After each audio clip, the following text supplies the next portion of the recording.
Students, आज मैं अभी आपको एक मग करके दिखाऊंगी। देखिए, मग के ड्रॉ करने के टाइम सबसे पहले जो है उसका बेसिक शेप हमें ढूंढना है। तो बेसिक शेप जो है मग का ऑलमोस्ट मैं कह सकती हूँ कि सिलेंडर जैसा ही है। सिलेंडर बनाने के टाइम जैसे हमने पहले ओवल बनाया था, उसके बाद देखिए अभी ये ओवल जैसा एक शेप बन गया है रैंडमली। ओवल देखा जाए तो ओवल के बाद जो है सिलेंडर का इतना शेप होता है, बट ये क्या है, थोड़ी सी स्लांटिंग लाइन्स है, थोड़ी क्रॉस लाइन्स है। ठीक है, तो ये ऑलमोस्ट सिलेंडर के जैसा शेप है। तो ये शेप बनने के बाद फिर उसकी जो अटैचमेंट्स है एक्स्ट्रा की, जैसे कि उसका पोर करते जहां से पानी वो एरिया एंड हैंडल, तो हम उसे बाद में अटैच करें तो ठीक रहेगा। काफी बार बच्चे ये गलती कर देते हैं कि ऐसी जो चीजें हैं जिसमें हैंडल है या फिर पोर करने वाली जगहें है, तो वो उसे पहले ड्रॉ करते हैं। जैसे कि वाटर बॉटल में भी हैंडल होता है और उसका ढक्कन का जगह होती है, तो वो पहले ड्रॉ करके रखते हैं। उससे फिर उनको मुश्किलें बढ़ जाती है, उनको समझ भी नहीं आता है कि प्रपोर्शनेट कैसे ड्राइंग करें।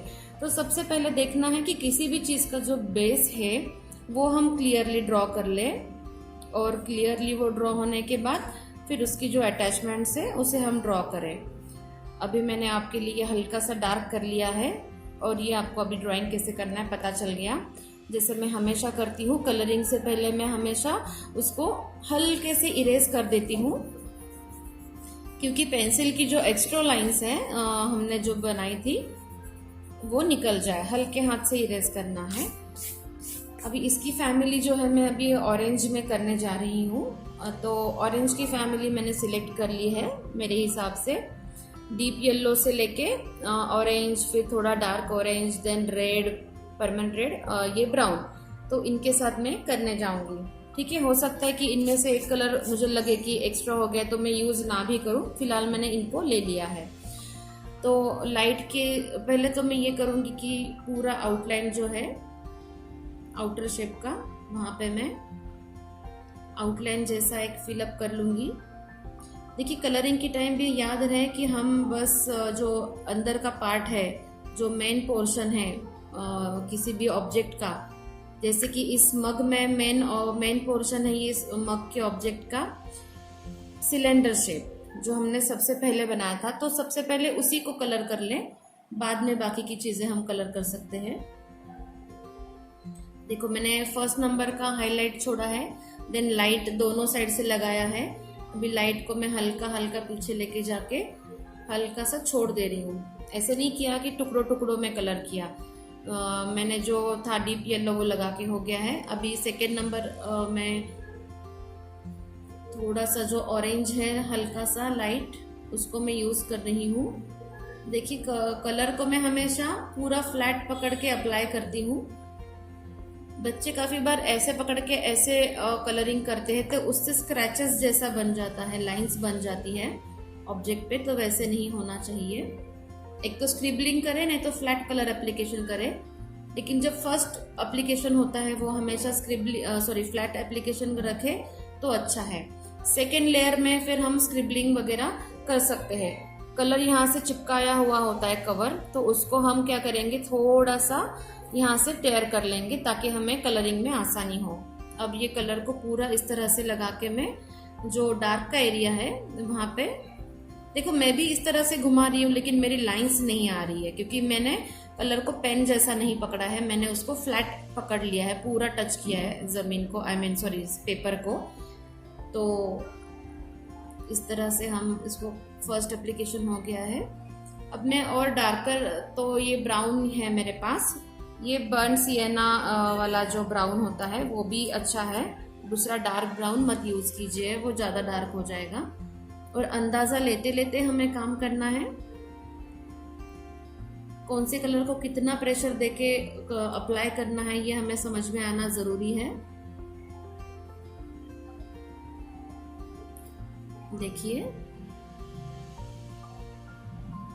ये अभी इतना एरिया तक मुझे ठीक लग रहा है, ये नीचे आ रहा है सब, इसको इग्नोर करें अभी। अब मैं क्या करूंगी, अंदर का जो डेप्थ वाला एरिया है उसको भी अभी से क्लियर करना शुरू कर देती हूँ।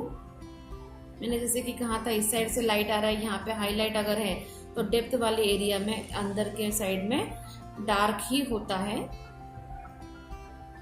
तो ये मैंने डार्क कलर अप्लाई कर लिया यहाँ पे। देन थोड़ा सा मीडियम जो है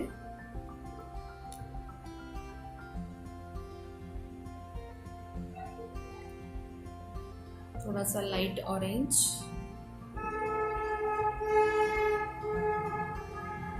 और सबसे डीप येलो जो लाइट के लिए यूज किया है।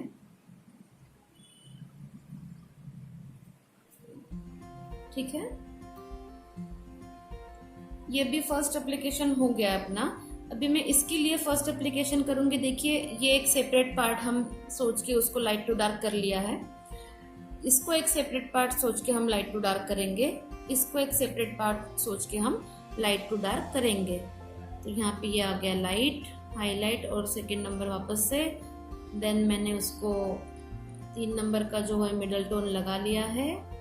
अब मेरा जो एंडिंग में आएगा वो होगा डार्क टोन। ठीक है, ये हमेशा याद रखना है हमें, highlight, light, middle, dark, reflected. आप देख सकते हैं ये भी 3D इफेक्ट इसको हमने दे दिया है। छोटा सा एरिया है फिर भी उसे हमने लाइट टू डार्क कर लिया है, और ये ऑब्वियसली यहाँ पे डेप्थ होगी। एक्सट्रीम डेप्थ दिखाने के लिए जैसे कि मैंने बोला था, प्रशन ब्लू को हम यूज कर सकते हैं। ब्लैक कलर कभी भी यूज नहीं करेंगे। देखिए इतना सा लगाने से भी वो काफी डार्क ब्लैक जैसा फील देने लगा है। मैं शैडो का पोर्शन यहाँ पे कर रही हूँ क्लियर। ओके, अभी यहाँ का एरिया भी मैं आपको दिखा देती हूँ। अभी यहाँ से तो लाइट ही आएगा। ये जो डेप्थ वाला एरिया है सबसे एंडिंग क्लियरली दिखाई, मतलब लाइट के सबसे अपोजिट कोई चीज है बाहर आ तो ये हैंडल वाली चीज है। देखिए यहाँ पे ये बहुत छोटा होने के कारण कलर के बैक साइड का जो शार्पनेस उसके बाद ये जो होगी ये मिडल टोन होगा। हमेशा झुक के देखना कि आपका कलर कहाँ पे एग्जैक्टली टच हो रहा है। मैं अभी बहुत ही रैंडमली आपको सिखा रही हूँ, बस टोनल वैल्यू आपको समझ में आना चाहिए, इसलिए बहुत ज्यादा इम्पोर्टेंट है, क्योंकि फिर हम ये मिडल हो गया। तो अच्छे अभी से लाइट करते हैं, जो लेकिन होगा कलरिंग के टाइम तो ये थोड़ा सा ड्राइंग उसकी बिगड़ सकती है। लाइट के वजह में थोड़ा मिडल डाल दिया। ऑरेंज भी मैं अप्लाई कर रही हूँ हल्का सरफेस से जो हैंडल है वो अलग दिख जाए। अब ये ब्राउन ओनली ब्राउन ना लगे इसलिए, ये ऑड में आउट ना लगे इसलिए मैं उस पर फिर से डार्क ऑरेंज जो मेरे पास था उसको मैं अप्लाई कर रही हूँ। वो हैंडल की शैडो देखिए अभी ये फर्स्ट फिलिंग हो गई है। अब मैं सबको राउंड राउंड राउंड राउंड करके मिक्स करूंगी। मतलब ये मेरा सेकंड कलर एप्लीकेशन शुरू हो गया है, जो मैं अच्छे से दबा के इसको करूंगी। बर्तन है उसका फील, जैसे कि मैंने पार्ट 2 में दिखाया था सर्कल को कलर करके कि राउंड राउंड राउंड राउंड करके उसको कलर करना है। हाईलाइट की साइज देखिए बहुत यहाँ पे हमने देखा कि रिफ्लेक्टेड लाइट का जो देखिए यहाँ से भी ब्लेंड कर दिया है अच्छे से। अब मैं थोड़ा लाइट साइड में आ रही हूँ तो रिफ्लेक्टेड मैंने थोड़ा सा डार्क ऑरेंज से कर लिया। अभी मैं लाइट साइड का पोर्शन गलती से नीचे अभी वो लग गया, शार्पनेस ना होने की लाइट ऑरेंज से कर रही हूँ। ध्यान रहे कि हम गलती से व्हाइट तक ना पहुंच जाए ये करते करते ब्लेंडिंग तक कंप्लीट हो गया है। हमें ये ध्यान होना चाहिए कि हम किस एरिया में कलर को अप्लाई कर रहे हैं, वो एरिया डार्क में आ रहा है कि लाइट में। देखो अभी इसके के साथ मैं फिनिशिंग भी करते जा रही हूँ, कुछ कुछ लंबे कुछ कुछ छोटे, इस तरह से हमें स्क्रिबलिंग करनी है। बस पेशेंस की जरूरत है। डिजाइन ड्राइंग के लिए जब मैंने शेडिंग सिखाई थी ऑयल पेस्टल से लाइट टू डार्क, तो उसमें स्क्रिबलिंग कैसे करते हैं वो सिखाया है। देखो एक ही जगह पे ना घुमाते हुए मैं कंटिन्यूअसली ऊपर नीचे भी कर रही हूँ। अब मैं डीप येलो लेके जो मेरा सेकेंड नंबर का पोर्शन मेरा होना चाहिए था। देखिए अभी याद रहे कि व्हाइट हमने स्टार्टिंग में छोड़ा था, लेकिन वो प्योर व्हाइट ना छोड़ते हुए हम उसको हल्का सा एक लेयर दे रहे हैं क्योंकि ये प्लास्टिक का है। देखिए जिस मटेरियल की चीज बनी हुई है, ऑब्जेक्ट बना हुआ है, उस हिसाब से उस पर हाईलाइट लाइट मिडल जो भी है आएगा। अगर लास्ट टाइम हमने देखा कि ऑब्जेक्ट जो था अचार का जार वो चीनी मिट्टी से बना हुआ था, इसलिए उसके हाईलाइट्स बहुत ज्यादा शार्प थे, प्योर व्हाइट थे। कुछ शार्प मतलब छोटे छोटे थे बट प्योर व्हाइट थे। वैसे प्लास्टिक जो है वो लाइट को कम रिफ्लेक्ट करता है, उसका मटेरियल टेक्सचर जो है, टेक्सचरल क्वालिटी वो लाइट को ज़्यादा रिफ्लेक्ट करने वाली है नहीं, इसीलिए इस पे एकदम प्योर वाइट छोड़ना गलत होगा। इसलिए मैंने स्टार्टिंग में जो वाइट छोड़ा था उसको अभी हल्के से बंद कर दिया है। ये हमेशा ध्यान में रखना है कि हम कौन सी मटेरियल का ऑब्जेक्ट बना रहे हैं, उस हिसाब से उसका हाईलाइट डिपेंड करेगा, कितना शार्प वाइट होगा और कितना मर्ज करना है। देखिए इतना बहुत ज्यादा इनफ है आपके लिए।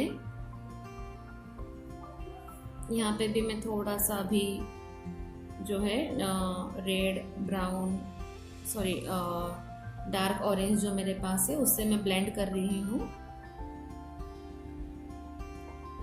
आपका कॉन्फिडेंस बढ़ने तक आप डर के काम करोगे, डोंट वरी, आपकी जैसे प्रैक्टिस बढ़ेगी हो जाएगा।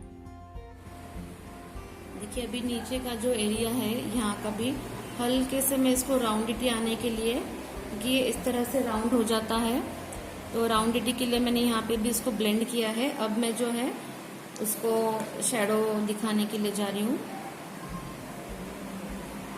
हमेशा के जैसे मैंने प्रशियन ब्लू को यूज किया है। ये शैडो सबसे इम्पोर्टेंट पार्ट है, वो गलत पड़ गई तो आपका ड्राइंग खराब दिखेगा। देखिए शैडो ये कहाँ तक लेके जाना है ये ध्यान रखना है आपको। जहाँ ये सरफेस होता है, जितना बेस सरफेस से चिपका हुआ है, लगा हुआ है, उतनी ही साइज में आपका शैडो आना जरूरी है।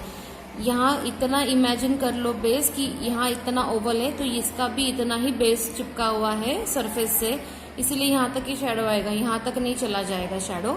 हमेशा वो सोच के ही आपको काम करना है। बेस को चिपक के जो एरिया है वहाँ पे थोड़ा सा डार्क ज़्यादा होगा और साइड में थोड़ा कम होगा। ये देखिए यहाँ पे मेरा अभी शैडो कंप्लीट हो चुका है। एंड में मुझे फील हो रहा है जब देखने के बाद थोड़ा डिस्टेंस है कि यहाँ पे थोड़ा सा वाइट की मुझे ज़रूरत है ताकि इसका भी जो ओवल शेप है वो क्लियर हो जाए। हमेशा वाइट यूज़ करना ज़रूरी नहीं है, अगर सच में ज़रूरत लगे तो ही यूज़ करना है। जैसे मैंने यहाँ पे यूज़ किया और हल्का सा यहाँ पे भी यूज़ कर लिया है। तो ये अपना हो गया है मग कंप्लीट। आई होप आपको ये सिंपल मग पसंद आया है। Keep practising. जैसे मैंने ऑरेंज से किया है, आप अपने मन से अलग अलग कलर से मग, डस्टबिन और बकेट जो है वो कर लेना, ठीक है। All the best.